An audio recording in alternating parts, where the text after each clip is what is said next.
The sandhill cranes that winter on Galveston Island rise with the sun and participate in a slow march, stretching their legs and meandering in marsh grasses before dispersing for the day to feed around the island.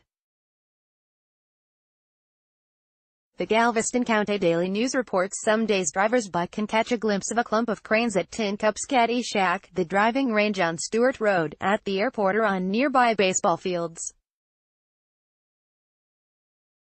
Other days the cranes might be more elusive, choosing to nibble on grain and bugs and amphibians on ranch lands more hidden from view. Most years, the sandhills, which fly down the Central Flyway from far northern locations, arrive in South Texas sometime during the last week in October. This year, the first ones arrived October 17th, said Alice Ann O'Donnell, a birder who counts cranes on the island every day. On Sunday morning, O'Donnell and Greg Whitaker, of Galveston's Audubon Group, spotted 93 cranes during the early morning watch at Sweetwater Preserve, posted private land owned by the Galveston Bay Foundation. The preserve features shallow pools of fresh water surrounded by clumps of marsh grasses, the birds' chosen habitat for roosting. Last year there were 119 sandhills wintering here, O'Donnell said. Other years, we've had as many as 180. The return of the sandhill cranes each winter is a treat for bird watchers and anyone who thrills at the sight of a 3-foot to 4-foot tall bird. South Texas from Galveston to Port Aransas, along the coast, and down into Mexico, are central winter roosting locales that see tens of thousands of cranes fly in, then leave in the spring to breed in northern climes. In Galveston each year, the Galveston Island Nature Tourism Council celebrates their return with a crane festival, to be held this year the second weekend in December. It's no wonder humans hold these birds in awe. They are an ancient species with fossils found in North America dating 6 million years that are identical to modern sandhill cranes, according to the International Crane Foundation in Wisconsin. Crane remains have been found in Nebraska Eocene sediments from 55 million years ago. They are among the oldest living bird species on Earth.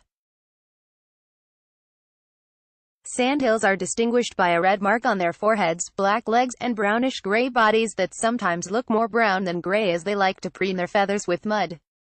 They can live for 33 years, have elaborate courtship rituals, mate for life and often return, year after year, to their favorite stomping grounds, sometimes landing within 150 or so feet of the patch of ground where they landed on a previous migration, according to wildlife biologists.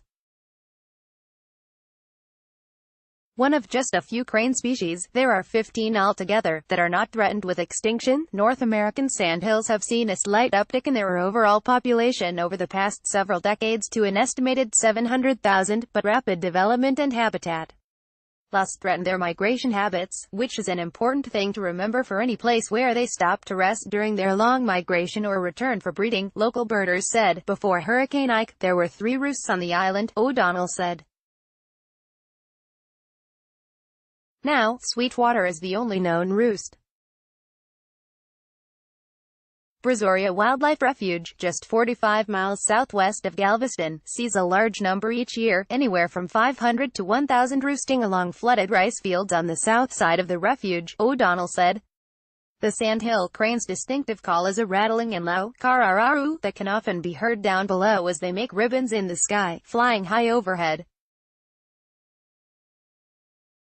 American naturalist Aldo Leopold, in 1937, said the sandhill crane's annual return is the clicking of the geologic clock. When we hear his call, we hear no mere bird. We hear the trumpet in the orchestra of evolution.